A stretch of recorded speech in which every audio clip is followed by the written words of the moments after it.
Hello viewers, welcome again in my YouTube lecture series.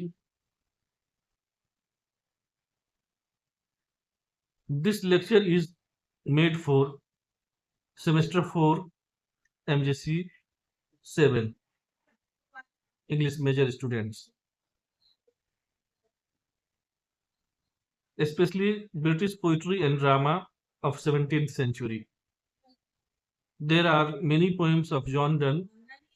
I have completed all the poem, and this is the last and final poem of John Donne in your syllabus. The title of the poem is Death Be Not Proud.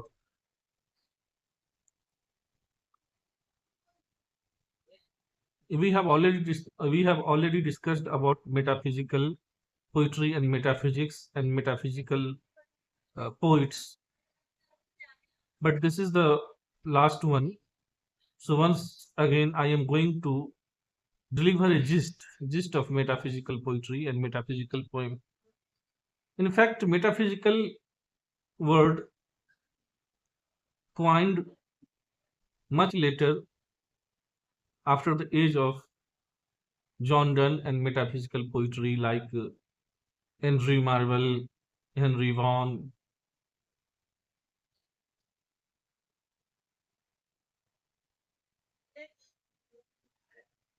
The specialization of this poetry, these types of poetry are there are far-fetched images.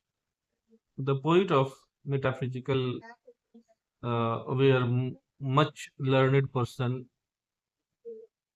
Their imagination were vast and far-fetched, sometimes obscure, sometimes taken from geography, history, and mathematics calculation.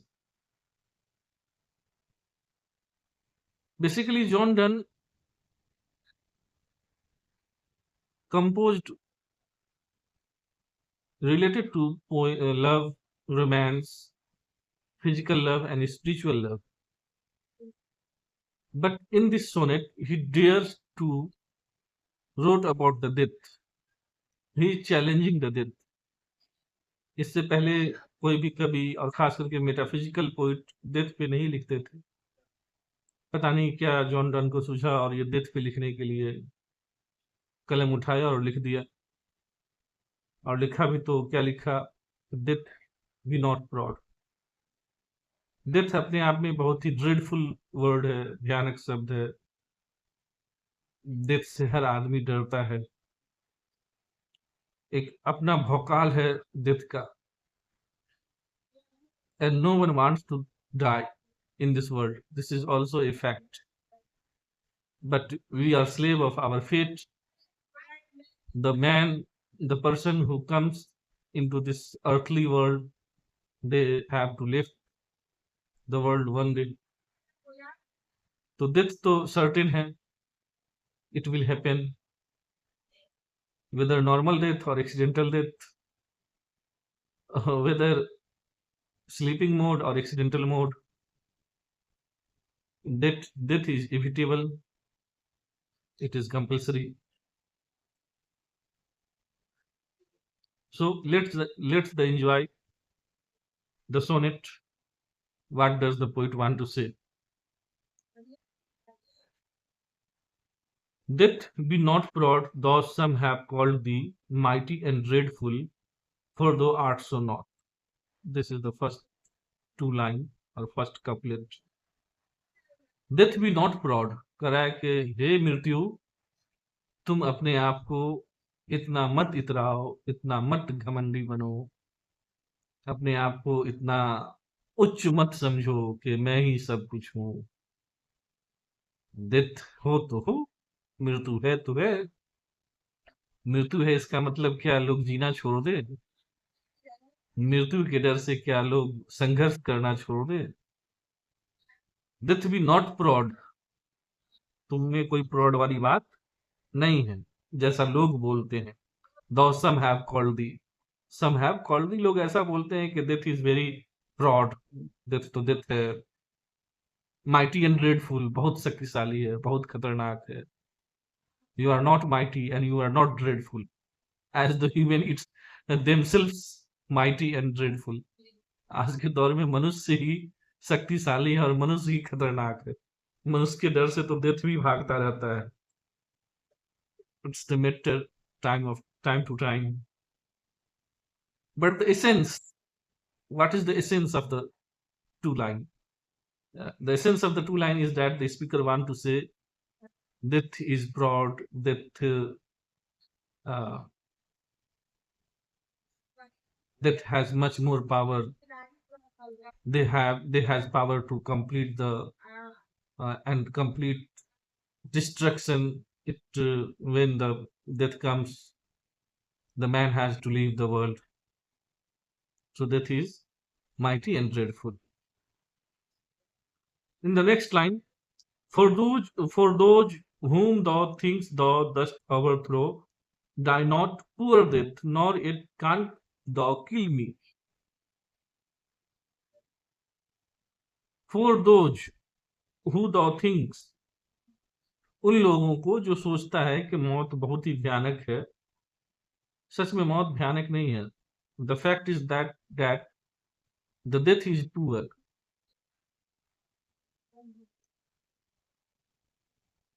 Poet यहाँ पे challenge कर रहा है death को और उसको under estimate कर रहा है, डिवैल्यू कर रहा है कि तुम कुछ नहीं हो, तुम पुअर थिंग हो, तुम बहुत ही बचकाना चीज हो, तुम्हें वो ग्रेविटी नहीं, तुम्हें वो शक्ति नहीं, तुम तो बहुत ही पुअर चीज हो। तुम कहते हो कि मैं किल करता हूँ, लोगों को मारता हूँ, लेकिन तुम क्या लोगों को मारोगे? अगर लोग भाग्य के गुलाम ना होते तो तुम लोगों का क्या बिगाड़ देता? क्योंकि लोगों के भाग्य में ही मृत्यु है। Men are slaves of the fate, and the fate of the man is that they have to die one day. Then where is death? Is pride, or death has pride? Why is death grandeur? Why is death so proud? Death is also bond with the slab, the slavery the man has faced to his fate. मनुष्य अगर अपने तकदीर या भाग्य का गुलाम नहीं होता तो फिर मनुष्य के लिए मौत क्या? और उस गुलामी को का फायदा उठा करके मौत कहता है कि मैं बहुत ही ड्रेडफुल थिंग हूँ, आई एम सो पावरफुल। काहे का power? John Donne challenging the death directly, you are not powerful, you are just a medium, you are medium to taking the soul to the journey from one place to another place. आप तो एक माध्यम है। In the next line, from rest and sleep, which but thy picture be, much pleasure, then from the much more must flow। ये जो तीसरा couplet है या जो गिनती से पांचवा या छठा लाइन है, यहाँ पे आकर के पोइट का टोन बदल जाता है और पोएम का मूड शिफ्ट होता है और ये चैलेंजिंग डियरिंग से रिलीजियस और स्क्रिप्चर की ओर बढ़ता हुआ नजर आता है। कहता है कि the death is the another name of rest and sleep. मृत्यु जो है स्लीप या रेस्ट करने का दूसरा नाम है। अगर आप स्लीप में, if the sleeping is so enjoyful and the sleeping is so relaxing, just like death is also relaxing and pleasant। जैसे हम सोते हैं रात में और फिर सुबह में जग जाते हैं तो पूरी अपनी थकान, खोई हुई एनर्जी, अपना गम, अपनी सफरिंग सब भूल के एक नई पॉजिटिविटी, एक नई ऊर्जा के साथ सुबह में उठते हैं और फिर से इस दुनिया की जंग को जीतने के लिए, दुनिया को फतह करने के लिए, we once again be ready to fight the world, to complete our challenges. तैयार होते हैं और सुबह निकल जाते हैं दुनिया जीतने के लिए। So just like if the death has come, it doesn't mean our life has come to an end. Death is just like a part of the journey. हम एक जर्नी से दूसरे जर्नी में जाते हैं, जहां जाकर के हम प्लीजेंट होते हैं, रिलैक्स होते हैं, सो जाते हैं. The poem is shifting into Christian mythology and Christian scripture. The poem is shifting into Christianity, Christian religion. Christianity की ओर पोएम बढ़ रहा है. रिलीजन इसमें बाइबल का जो अक्स है, बाइबल का जो शैडो है, बाइबल की जो परछाई है, बाइबल का जो इन्फ्लुएंस, इफेक्ट और रिफ्लेक्शन है, वो इस पोएम में नजर आ रहा है. स्पेशली इस लाइन में कि from rest and sleep which but thy picture be much pleaser than from the much more must flow. ये सिर्फ क्रिश्चियनिटी की ही बात नहीं है, बल्कि दुनिया में जितने भी रिलीजन हैं, जितने भी फैक्ट सेक्ट हैं, जितने भी पंथ हैं, जितने भी मत हैं, जितने भी धर्म हैं, सब धर्म में कहीं ना कहीं ऐसा माना गया है कि मृत्यु जो है एक द्वार है, जिसके द्वारा हम एक जिंदगी को पार करके दूसरी जिंदगी में प्रवेश करते. तो पोइट यहाँ पे डेथ को फटकार लगा रहा है, डांट लगा रहा है, उसकी वैल्यू को डिवैल्यू कर रहा है. And soonest our best men will be do go, rest of their bones and souls delivery. Thou art slave to fate, chance, king and desperate man, and thus with poison, war and sickness dwell. फिर poet यहाँ पे कह रहा है कि तुम death really में poor हो. क्यों पुअर हो? कि तुम कभी किसी को बीमारी के नाम पे, कभी किसी को युद्ध के नाम पे, कभी किसी को सिचुएशनल एक्सीडेंट के नाम पे डेथ देते हो, मृत्यु देते हो. और किसी बहुत कम ऐसे लोग हैं जिसको कॉमन डेथ आता है, जो अपना आराम किया, रात में सोया हुआ है, सोते सोते वो पखेरु हो गए, उसके रूह, उसकी जो आत्मा, उसकी जो प्राण है, वो पखेरु हो जाते हैं, निकल जाते हैं. तो तुम कभी पॉइजन के नाम पे, कभी वार के नाम पे, कभी सिकनेस के नाम पे लोगों को आके डेथ का मजा चखाते हो. ये भी कोई मजा है? अगर तुमको सच में डेथ का मजा चखाना है, तो उसको दुख तकलीफ से बाहर निकल के जो नॉर्मल लाइफ है उसमें आओ. No again, and poppy or charm can make us sleep as well, and better than thy stroke, wise swell thou then. One short sleep past we awake eternally, and death shall be no more. Death thou shalt die. This is the last line. कह रहा है कि इससे ज्यादा क्या करोगे तुम? मुझे एक द्वार से दूसरे द्वार पर ले जाओगे, and there is eternal life. जब मैं इस अर्थली लाइफ को छोड़ दूंगा, मैं जब इस संसारिक जिंदगी को छोड़ दूंगा, तो इस संसारिक जिंदगी को छोड़ने के बाद मैं कहाँ जाऊंगा? इटर्नल लाइफ में, परमानेंट लाइफ में, जहाँ कोई मृत्यु नहीं होगी. He is talking about the religion. किसी भी रिलीजन में स्वर्ग और नर्क का कंसेप्ट है. There is a concept of heaven and hell. whether it is Hindu mythology, Christian mythology, Judaism, Islam और एनी अदर रिलीजन, हर धर्म में है कि वो आत्मा नहीं मरता है, आत्मा अजर है, अमर है, मरता सिर्फ हमारा शरीर है. Our body has only tasted the taste of the death. Our soul doesn't taste any taste of death. हमारा सोल किसी भी डेथ को टेस्ट नहीं करता है. Our soul, the death is a form, the death is a delivery person which can deliver our soul from earth to heaven. And on that point, on that place where we rest or go sleep again. And the day of resurrection or the day of judgment, whenever will it come and whenever will it happen, there will be the final destination, whether we have to enjoy in the Garden of Eden, that is heaven, or in the hell.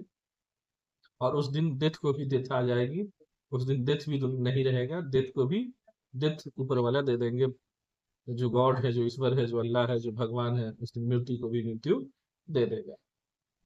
In this way death B not proud. हमें death से घबराना नहीं चाहिए, डरना नहीं चाहिए, death को enjoy करना चाहिए, डेथ को सेलिब्रेट करना चाहिए। और डेथ के चक्कर में, मृत्यु के चक्कर में जो हमारी जिंदगी है उसे बर्बाद नहीं करना चाहिए। We have to face our difficulties, we have to fight our determination with determination against our fate। जो हमारी किस्मत है, जो हमारा मुकद्दर है, जो हमारी तकदीर है, जो हमारा प्रारब्ध है, जो हमारा भाग्य है, उसके अगेंस्ट, उसके विरुद्ध हमें जिंदगी के द्वारा लड़ना चाहिए। जिंदगी हमें मिला है उसी चीज को एक्सेप्ट करने के लिए या फिर उससे संघर्ष करने के लिए। अगर हम उसको एक्सेप्ट कर लेते हैं तो हम पेसिमिस्ट हो जाते हैं, भागवादी हो जाते हैं, हम निष्क्रिय हो जाते हैं, we become inactive, we do nothing, just sitting and waiting to happen what is written in my our faith. Be a karma yogi, हमें कर्म योगी बनना है। We have to fight against our fate, हमें अपने फिट के अगेंस्ट में लड़ना है। और लड़ते लड़ते फिट को फिट से मिला देना है, किस्मत को किस्मत से मिल जाना है। This is the real life. I think you have got my point. और इस पोएम को पढ़ने के बाद मुझे मोहम्मद रफी की एक गाना याद आ गया, 100 बार जन्म लेंगे 100 बार फना होंगे। शायद यही चीज जॉन डन कहना चाह रहा है कि डेथ तुम कितना बार मुझे मारोगे, जितना बार मारोगे मैं फिर से खड़ा हो जाऊंगा, मैं फिर से जन्म ले लूंगा। यहाँ पे मुझे वाल्ट विथमन, अमेरिकन पोइट, उसकी एक पोएम याद आ रहा है, लीव्स ऑफ ग्रास, जिसमें लीव्स ऑफ ग्रास में घास कहता है, घास जो आप देखे होंगे जो खेत में उगता है, आर में उगता है, वो घास को जितना रौंदा जाता है फिर वो 2 दिन 4 दिन 5 दिन 1 हफ्ता के बाद फिर वो घास निकल जाता है। तो डेथ किससे लड़ेगा? डेथ इज नथिंग, डेथ कुछ भी नहीं है, कोई भी नहीं है, कोई ड्रेडफुल नहीं है, कोई खतरनाक चीज नहीं है। We are slave of death, हम उसके गुलाम हैं। जब टाइम आएगा हमें जाना है, तो जब टाइम आएगा तब जाना है, तो जब तक टाइम नहीं आया तब तक हम उसके बारे में सोच सोच के परेशान क्यों हो? तब तक जो हमें कर्म है वो करना है। Thank you very much, thank you.